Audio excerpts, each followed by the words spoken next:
am so glad that you've decided to join me today.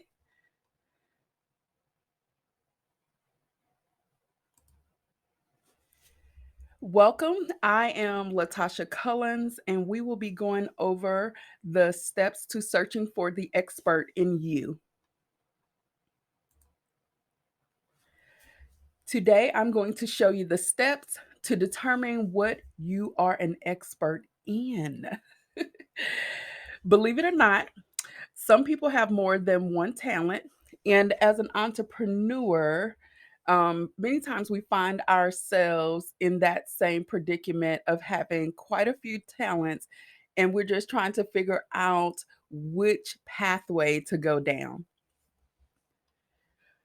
From the list of talents and skills that you're going to identify, you'll have to choose which one that your clients are willing to pay for and will also get you the lifestyle that you desire.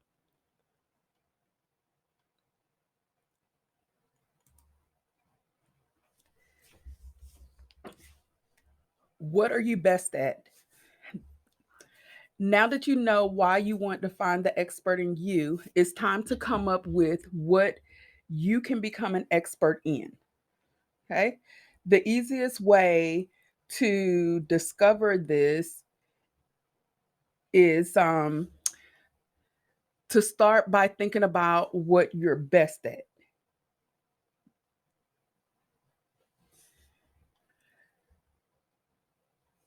Now, these things are going to give you the foundational pieces for finding um, what you can build a expertise around.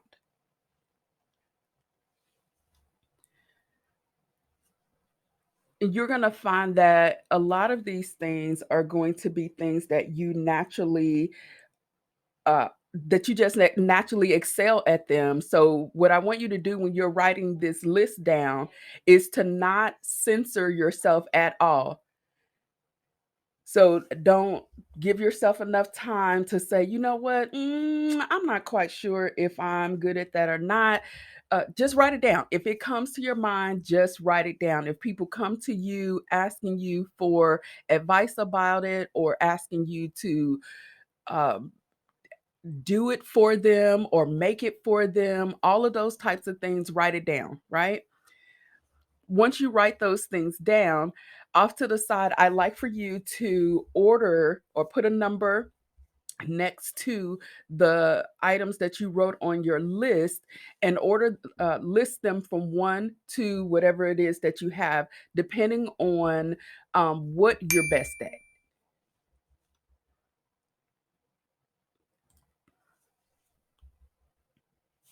Over the next several pages, think about what kinds of special gifts you have in certain categories. So, the first one that we're going to start with is physical gifts. And I know sometimes the list that you made previously, sometimes you may not have thought about it as an all encompassing list. And so, with the breakdown that I'm going to show you over the next several slides, um, hopefully it'll jog your memory to look into other areas as well.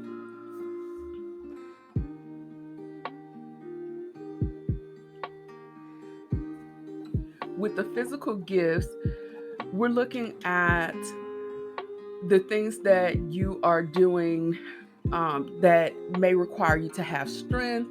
It may be something such as a sport, or it may be something that involves your body being active. This is anything from woodworking, or let me see, something like if you're like a carpenter, different things like that that require you to use your body in order to get those things accomplished.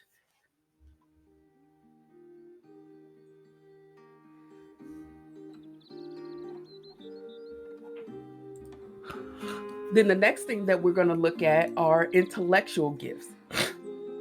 Intellectual gifts can be things like problem solving, analytical skills, memorization, book knowledge, or something that you've learned easily. Sometimes intellectual gifts might be difficult to turn into an expertise, but there are several ways to do this. For example, you could become a teacher, a tutor. You can do work in the field that you have the most intelligence in, as far as speaking, related events.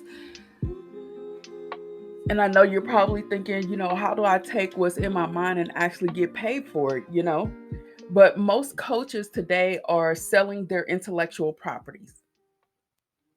A lot of them do have tangible gifts, or I'm sorry, tangible products such as books, but that information is taken from their unique thoughts.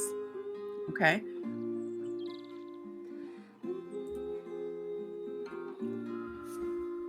Social gifts is going to be the next topic that we're focusing on. People that are experts with these type of skills, they can become motivational speakers, again, therapists, psychologists, life coaches, and many different uh, career fields that touch on social gifts. So when you're looking at social gifts, think about being able to easily talk with people. What about, do people find it easy to talk to you? Right. So one of them looks at your ability to communicate with others, and then the other one looks at the your welcoming innate ability that gets people to talk to you about what's going on in their life. Right. Do you make friends easily? Do you have empathetic abilities that come natural to you? So I'm not asking you to be someone that you're not, because people are going to be able to see that anyway. But if you innately are concerned about others, you are a very empathetic person, these social skills, people connect with them. And another one that I'd like for you to even look at is your advice giving skills. Do you have a lot of people that come to you for advice? Are they comfortable with telling you about the issues that they have going on? And not only comfortable with telling you about the issues, but they look at your wisdom or your experience in those areas to be, I'll use the word superior, but I don't want to use it in the sense that you're looking down on that person, but they look up to you. They feel that, okay, you have this particular subject base together in your life. Maybe you can give me advice about that.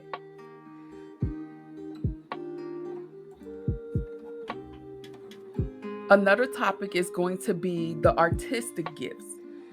Artistic gifts are relatively self explanatory, and they can be used as varied as far as your imagination can take you. Becoming an expert in the artistic pursuit means that you can be an artist in whatever medium that you choose, right? If you're someone really good at painting, playing an instrument, crocheting, sculpting, writing, or even building furniture, and I know we talked about woodwork in the physical gifts, this can also merge the artistic gift with the physical, right? If you are creative and you can do it, you can become a artistic expert with it.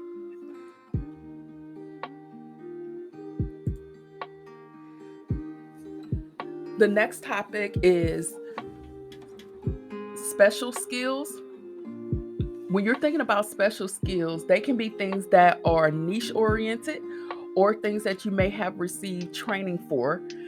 This could be things such as woodworking, arts and crafts, mechanics, electronics, or meaning electrician, or just being a general handyman. So these types of things are, you don't just innately know how to be an electrician. You don't just innately know how to be a mechanic, or as things such as woodworking. You don't automatically know how to work with different types of wood. So whether it's something that you receive training from a parent or another family member, or it could be something that you watched a bunch of YouTube videos and you learned how to do it and you just honed your craft by just doing DIY type things. Innately, that is not something that a individual has within them, right? So it would have taken some type of special training, some type of special uh, learning in some capacity. It doesn't matter if it was paid or free, but it was a an additional learning in order for you to learn that special. I'm sorry, that special skill. Right. So when you're looking at these different skills that we've talked about, how do you feel about these areas? Does it excite you? Can you imagine yourself doing these things for the rest of your life? Excuse me. For the rest of your life? Then we go over into non-classified skills. So we got quite a few topics that we've covered, right? So non-classified skills, these are the things that naturally you're just good at them. It doesn't quite fit the mode of the previous categories, because sometimes you'll have outliers out there, right? And these are going to be your types of things like, do you have a gift for bringing a smile to someone's face? Do you have a gift for being able to break down complex skills and make them simplistic where others can understand them? Are you the type of person that you have a gift for picking out or seeing abnormal things? So, I mean, these types of things, it's like, it's just in you. It doesn't matter what capacity that you're in. You can do these things, whether you're getting paid for them, not getting paid for them. They are just part of your makeup, right? And so you just find a skill set that hones in on your special gift, and then you find a way to monetize it.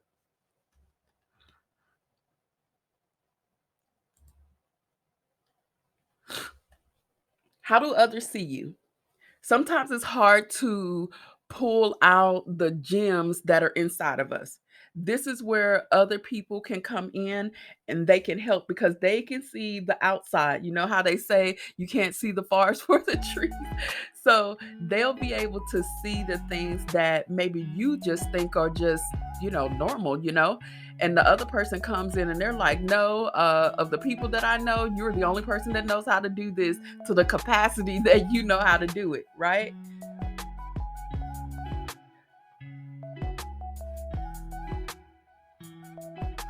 I know for me, a lot of times when I get like questionnaires and they want to know, tell me about yourself, or they want to know things like, what are you good at? A lot of times I go and get my husband, I'm like, Jay, help me. I mean, I know some of this stuff. I've done these questionnaires over and over. It's just not coming to me, right?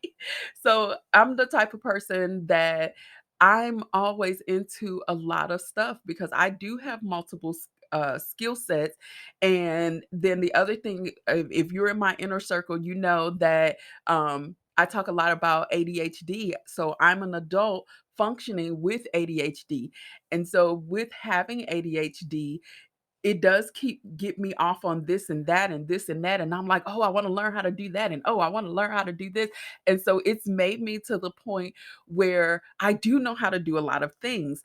But with that, to me, even though it took me time to learn those things, I kind of just think, oh, shoot, everybody's like that. When people think of things that they want to learn, they're inquisitive. They just either pay someone to do it or they learn it themselves, kind of thing, or whatever. And so with all of the resources that we have at our disposal, I just think that, the majority of people, they love to consume knowledge based things and learning. And I'm finding that that is not so. It's not so. There are a lot of people that would much rather just pay for somebody else to do it versus them learning to do it. And that's okay. There's nothing wrong with that.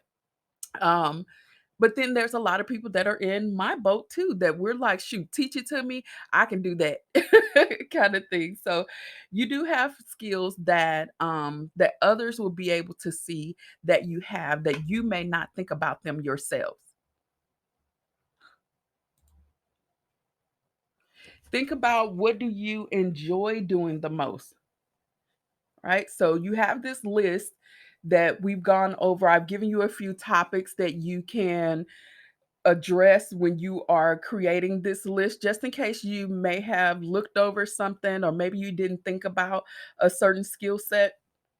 But at the end of the day, with the different gifts that you have, what do you love?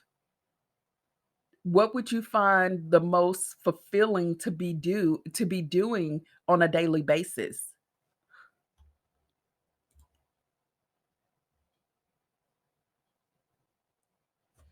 So there's a term called finding the sweet spot.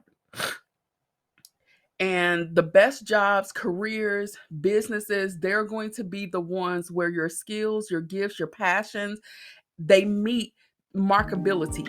And which means that you can get paid for those particular things, right? And in that sweet spot, what you're going to find out is that there are going to be skill sets that you have that are not marketable. And so when they're not marketable, that means that you may not be able to make a living off of it unless you can find a way, one, to niche it into something that, yes, maybe there's only 100,000 people that may be interested in this particular subject base, but that 100,000 people, at least half of them are willing to pay a premium price for it. And there's nothing wrong with niching down. There's nothing wrong with you having a skill set in the area that is not highly popular, but you'll just have to know that you're going to have to find those people that are willing to pay that premium price for the knowledge or the skill that you have.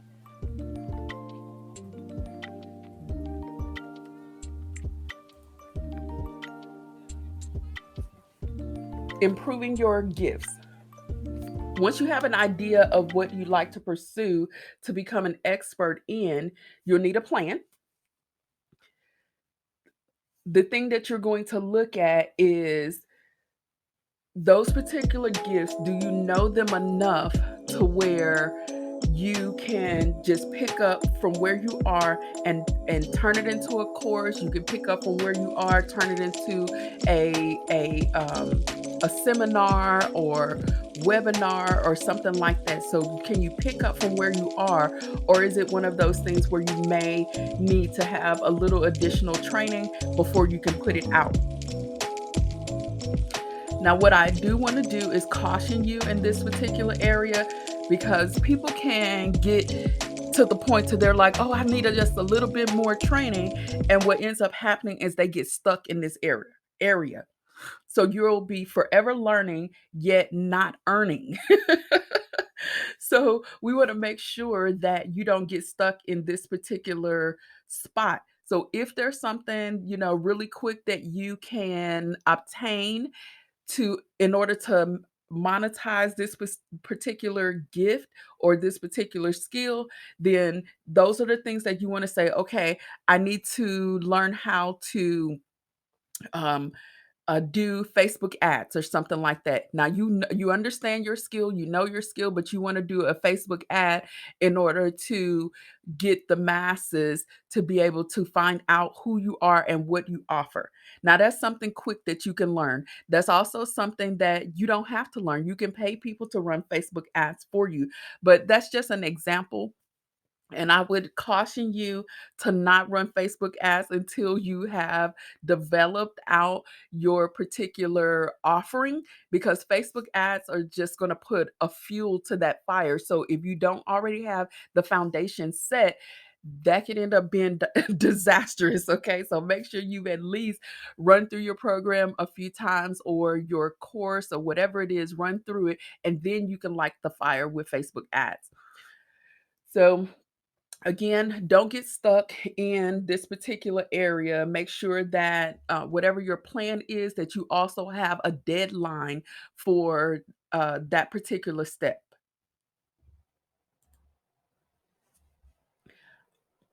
Monetizing your gifts.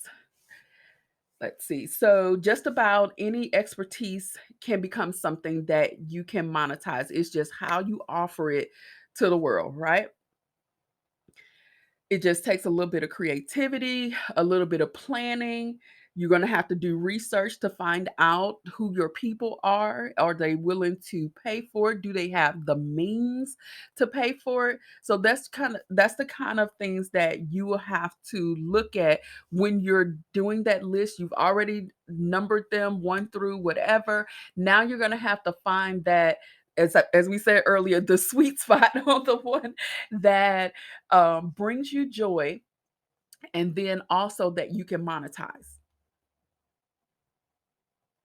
Now, when you're looking at monetizing your gift, think about books, seminars, done for you services, courses, speaking engagements, how to classes, templates, workbooks, planners, coaching, mentoring, consulting. I put all three of them on there because they are done from a different perspective. So, what do you want to be known as? Then you look at memberships. This is another option that you can monetize your gifts. So, and this is not an exhaustive list. So, just think about different ways that you can put your gift out there and also make a living from it. The last thing that I want to talk about is giving back. Again, in my community, I am a big supporter of giving back. And I just feel like what you put out, you're bound to get it back eventually. And so I live by that particular principle. And what I would encourage you to do, if that's also something that is a conviction for you, is to just make it a regular part of your business, right? It doesn't have to be a huge undertaking.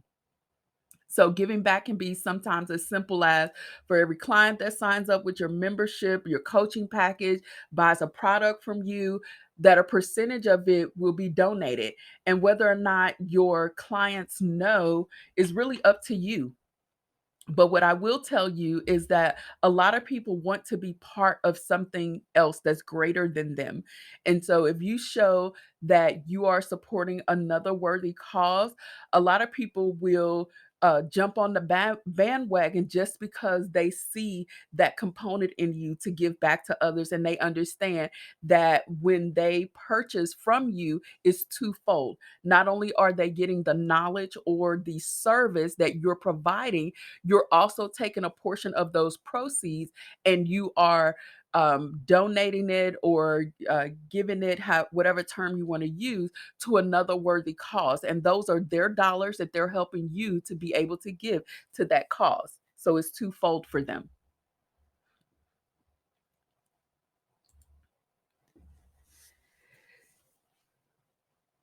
And don't forget, we want to plan for the future. So I'm sure you're not starting your business just for the next few months.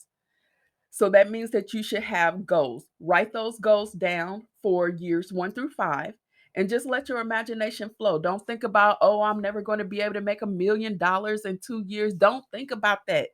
Write it down. If that's a desire or a goal for you, write it down. Then, what I'd like for you to do is to go back to create smaller steps on what you would need to do in order to complete those goals for year 1 only. Set the milestones for yourself and add those to your calendar. Whether you're going to check in on a monthly basis, whether you're checking in every other month, on a quarterly basis, what we don't want is that you set these goals in the beginning of your business and then you don't check on them again until a year later, because you could be way off from your mark at that particular point. So we want to make smaller, intentional checkups on those goals. So that allows you to be able to adjust or even just to reward yourself for accomplishing your goals. Alrighty. I am so proud of you for following your dreams. And again, I want to thank you for joining me today. Until next time, empowered entrepreneurs, thank you so much for being with me.